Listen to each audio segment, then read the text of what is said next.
Let me just say, for people who might watch this and complain that I'm just quibbling in order to make videos saying that shit is stupid, and I digitally put Jabba the Hutt back into the original Star Wars movie. I'll do what I want.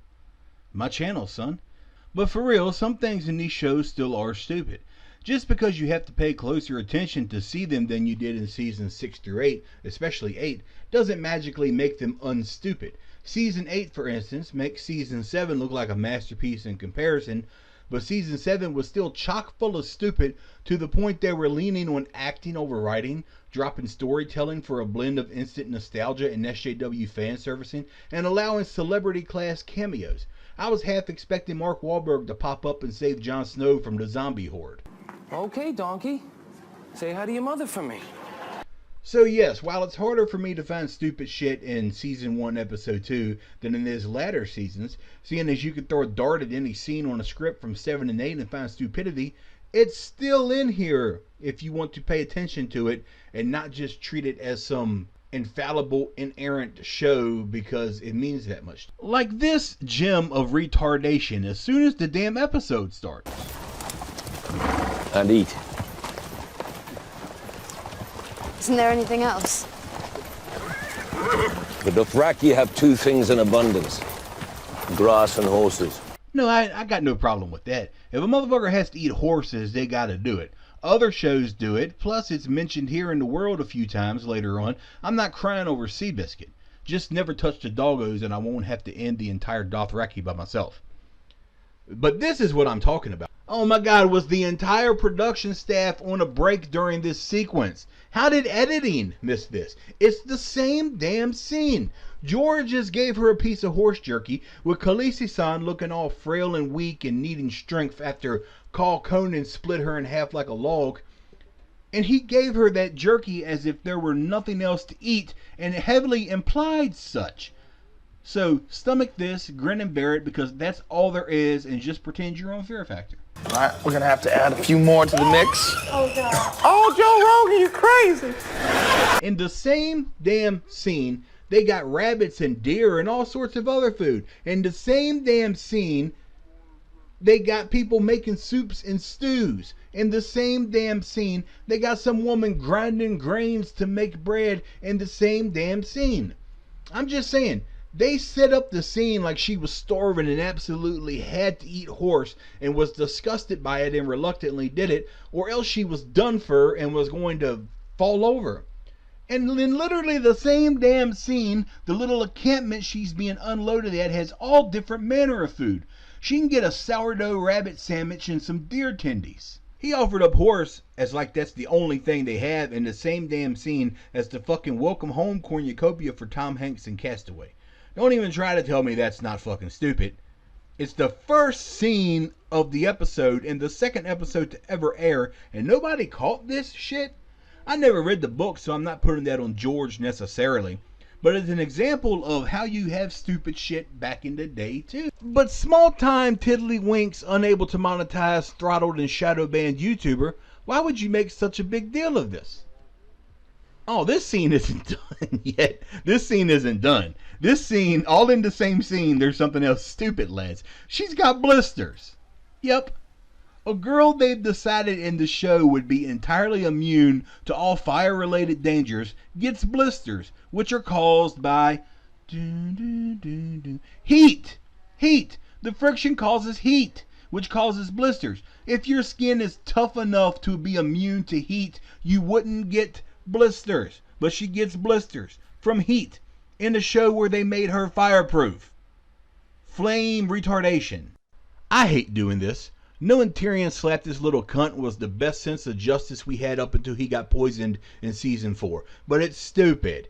It's added to the story for shock value and to set up a little bit of Joffrey's hatred of Tyrion, which leads to Tyrion getting his face hacked and leads to all manner of different shit, etc., etc. It's a good stepping stone sequence for the shit to come. But it's still stupid. An example of Tyrion not needing the second half of the show to make him a moron at some points. Who is Tyrion at this point? He's not the Hand. His father still thinks him a stunted fool. His sister obviously hates him. I doubt he's ever even in shouting distance of King Robert. So who is he?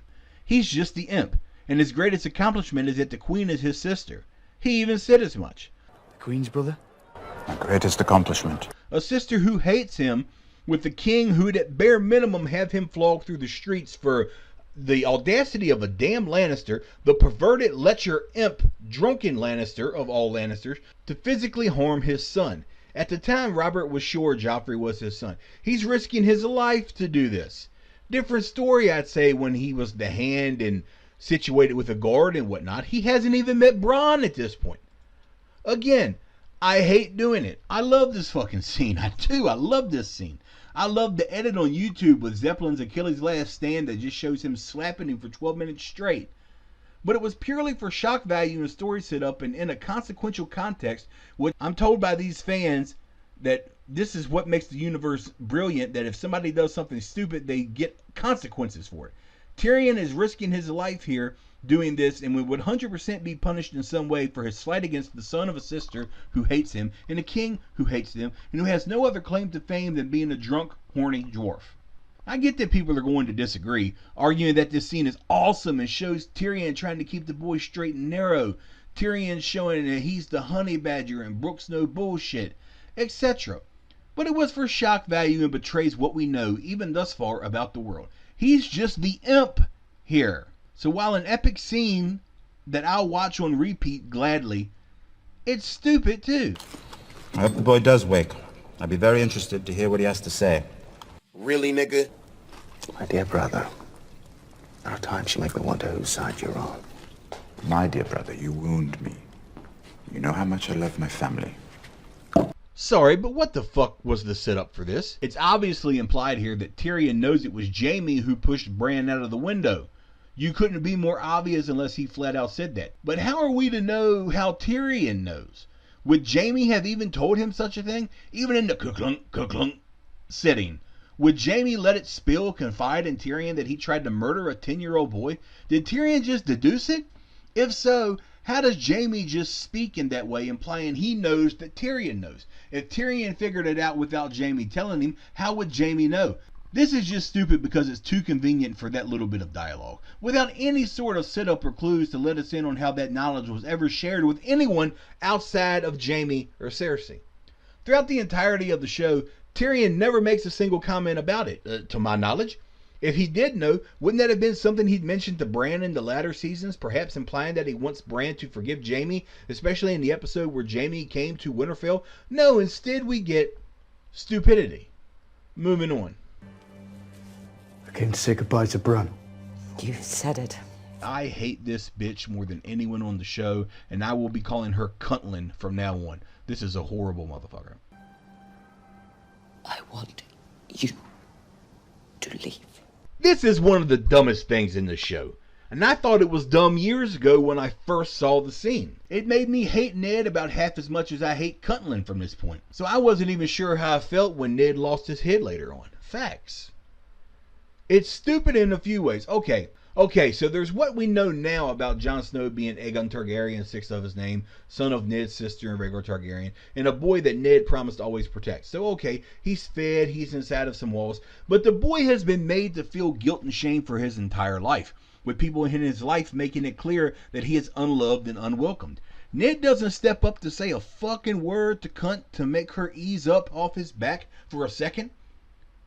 Jon's fucking leaving forever because his daddy and wicked stepmother chased him away by not loving him, not showing him any affection, and for Cunt showing him disdain. And Ned can't chime here at all to tell Cutlin to ease up. That he doesn't do this, at least now that Jon Snow is going away for fucking ever, illustrates that Ned never stepped in on Jon's behalf. Oh, what a dick.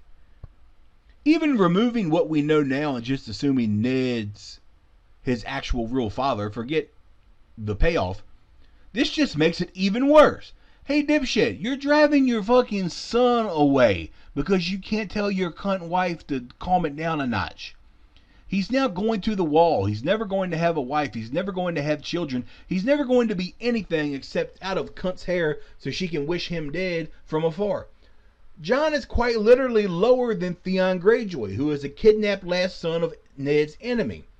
Though per the show and writing at this point, Jon's supposed to be Ned Stark's son. His son! I have a son! No, let's just have a lazy, simplified, don't think about it plot where the most supposedly honorable, loving, doting, caring man in the universe offers 0 of that to his son so that his son can end up at the Night's Watch to get the story moving. I mean, that's what all the motherfuckers say about Ned. He's so honorable and loving, yet he ends up there with people like Samwell Tarly, who were pretty much forced to go because their parents were going to kill him. And how in the fuck will he be protected up there? You're standing back and watching for years now how the cruelty of your cunt wife is chasing him away and ruining his life, with Ned apparently not offering much more. And before you think that this is just something I'm mad about through the show and how I displayed it, and not something that's stupid writing, keep in mind that this is yet another forced device to get Jon Snow where he needs to go in the story, and it betrays what everyone knows and says about Ned Stark throughout the entire show. The most honorable man people know. A doting, loving father that even supported Arya and her eschewing of a typical lady role. It is written and just displayed that Ned is basically everything other people are not. Decent. A man who doesn't need some redemption arc to be seen as such. Yet because, in Martin's vision of the story, Jon Snow had to be at the wall, this piece is just thrust there without any thought to the actual game. How do we get him to the wall? Oh, let's not have Jon and Sam or Grin or Pip or any of them be actual friends prior to this and then Jon go with them as a matter of honor. Let's not have Jon do something rash and perhaps end up harming or killing someone in a sword fight. Oh, let's not have word that Benjen came up missing, and Jon loves Benjen the most because Benjen always loved him the most, so Jon goes up there to find him. No, no, no. We need that extra fucking winter is coming line. Winter is coming. Winter is coming. Let's not have any other few dozen scenarios that could take Jon Snow to the wall without staining Ned Stark's character. Let's get him up there as quickly and lazily as possible by making it to where Ned Stark never actually provided him with a loving home. Jon can't even call him Papa. Lord Stark. And he allows his wife to treat the boy so badly that this becomes the catalyst for him going to the Night's Watch to move the story forward. Sorry, but this is fucking stupid. It shits all over Ned Stark. It does. It just shits all over him. It's quick, lazy, forced, and stands starkly in contrast to so many other storylines and plots Martin actually took the time to develop. And you are a Stark. You might not have my name. But you have my blood. This clip here, oh God, man, I can't even. Seriously, I can't wrap my head around how stupid this is. And before people who love this scene and what it represents and set up start to pile on me, let me say, I love the scene too. It's good in an entertainment sense and in a much deeper sense that it's setting up the storytelling in the context that there's a huge secret out there, and it's also setting up the suspense that makes us all want to find out what that secret is. In this sense, having a secret looming out there and not revealing it is a fantastic literary device that creates all sorts of interest and intrigue and gets people curious and makes them want to really dig into the story for clues. In the sense of what it is excellent. In the sense of how it happens, where it happens, and when it happens, it's fucking stupid. Again, it's an example of tossing Ned under the bus to insert this sort of intrigue into the story. A forced setup that's stupid in execution while still brilliant in effect. And here's why. Ned's son, or as it's presented, is giving up his claim to ever even be a bastard, much less maybe eventually being Ned's son. I mean, hand of the king, Robert can do that, right? He's given up his privileges to live in Winterfell and enjoy any decent sort of life or to ever have a wife or children, etc. because he feels entirely unloved that he has no place in the world. Not only from Cutlin's disdain of him, but apparently through Ned too. So y'all are going to be 2,000 miles apart now. Not sure if you'll ever see each other again, but no, next time I see you, lad, I'll tell you about all the things that I could tell you right the fuck now in 2 minutes of exposition, except for the fact that we have to keep this a secret to create suspense for the overall story. This is sacrificing the characters being the characters for the sake of the audience. I don't like that. It's Dan and Dave level shit. Again, I love the scene, love the implications, but I absolutely hate that it's delivered as part of this farewell scene. As Jon's leaving for the Night's Watch because he's an unloved, unwanted bastard, this would be the time that Ned Stark would fucking tell the poor sumbitch to make his life make sense. So either he goes to the wall knowing why his life has been so emotionally taxing, or maybe he decides against it and sets out to do his own thing, but you wouldn't let him linger on this, knowing that this is likely the last time y'all ever see each other. And in before, well, it's already been shown that Benjen is able to leave from the wall to Winterfell. 1, Benjen has been there for many years and is a first ranger. 2, Ned, for all he suspects, is going to spend out the rest of his life in King's Landing as Baratheon's hand, putting even more leagues of distance between that ever being a possibility, much less a reality. I'm just saying, if we want this next time we see each other scene to set up the secret, don't have it happen as they're parting ways on the road, like it's some last gasp throwaway shit. How about a scene where Ned comes to comfort Jon well before he leaves? Like after Cutlin Stark attacks him for no reason. Hey, do something to make Ned actually seem like a good dude here. How about just a separate scene which would have been epic? You know, Jon packing his things in some out-of-the-way room well away from Cutlin, and have Ned come in there to perhaps even try to change his mind, or at least follow up on what Benjen said about all that he's going to be losing out when he becomes a man of the Night's Watch. And that sort of scene, which would have been awesome as shit to have, Jon could inquire about his mother, and instead of next time I see you, which seems like a trick of foreboding, have him say that, you know, maybe one day when he's a man he can handle it, or, you know, we're not going to talk about your mother in this house and you know why, or just anything other than how it went. I just thought how it went was stupid. I've seen a lot of Game of Thrones video that put this up as one of their favorite scenes. Oddly enough, it's one of my favorite scenes too. The acting, the emotion, the implications, and obviously with the gift of hindsight to look back on this and realize that it is the last time they saw each other. I fucking love this scene. I just don't like the writing and how it was set up and the fact it seems lazily crammed in there. It's a great scene I'll gladly watch 10 times in a row that's still fucking stupid when you examine the implications and the existing contextual framework and end up realizing that this is basically just a lazy bit of writing to move Jon to the wall and to insert that expectation of that secret out there. Oh, the I'm not going to kill you right away, which means I'll be the one who dies trope. Yes, it's a trope. It's a grossly overused, you've seen it a million times trope, where instead of the bad guy killing the good guy, or whoever he's supposed to kill, they must have some fucking dialogue first and miss their chance. Then they end up dying. How many fucking times have we seen this in how many shows and how many movies and how many books?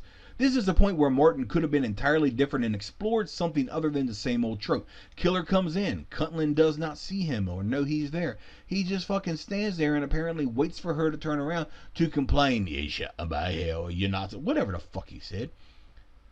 This fucking dude is supposed to be an assassin, y'all. So we have Cutlin's throat slit 2 seasons in advance. No great loss, if that's how it goes out. And she's bleeding out on the floor. Then the fucking dude says, "Apologies, my lady. You weren't supposed to be here." No, we can't be original at all here, can we? He has to make direct eye contact with her, have dialogue, and give her a chance not to die, because we all know that's exactly how assassins work, right? Assassins give you a chance to talk to them first. Fucking No Country for Old Men. Sometimes I feel like I don't even need words for some of these scenes, and I can just act like a teenager on social media and put LOL as a response to everything. And more apropos for this train wreck of a stupid scene, WTF. And we understand why this happened. Martin was very likely thinking that he needed Cutlin to be an indisposable character at this point, which is fine for the story, but not for this scene. Have Robb skip his visit and have Cutlin see the flames and rush out to get someone and bring Nan in to sit with Bran. And then you have the same scene only with Nan, who would definitely get it probably. But the way it sits there, it just feels too much like the overused trope of letting Cutlin live against all logic and reason here because she's needed in the story. Lads, what do we call that? Plot armor. And yes, plot armor is fucking stupid. George R.R. Martin was epic in how he sent a lot of his lambs to slaughter. Ned, the Red Wedding, Khal Drogo, etc. But by and large, the pieces that had to move around the board to make those shock and awe moments possible were shrouded in plot armor throughout the entirety of the story. Y'all have been gaslit into thinking that these few instances in Game of Thrones spelled consequences for heroes, when in reality we can find all sorts of different examples of plot armor covering up essential characters en route to playing out for the story as Martin intended. Which is fine. It's fine. Not saying it's a bad show at all because of it. In fact, it might be all the better because of it. But if D&D did this shit and y'all noticed it, it'd be unforgivable. Y'all never let them live it down. because y'all haven't when he's give people plot armor. The team D&D, whatever the fuck. My favorite example of this in the source material days was Jaime conveniently not killing Ned Stark there and then solely because the story needed Ned to be beheaded by Joffrey to ramp up the war. Well, the rest of the episode is basically the dumbest shit in any Game of Thrones episode I've ever seen in the earlier seasons, but not in the sense that it was bad writing or bad acting or anything. I mean more infuriating sort of shit with the whole Joffrey and Sansa and murdering the direwolf due to their lies and Arya sending Nymeria away, etc. So I found like 6 or so stupid things in here. Not gonna lie though, some of these things were like season 8 level stupid, y'all. And perhaps even dumber if you consider simplistic mistakes and breaks in continuity that were entirely avoidable. And if you're mad about this one, wait till we do episode 3.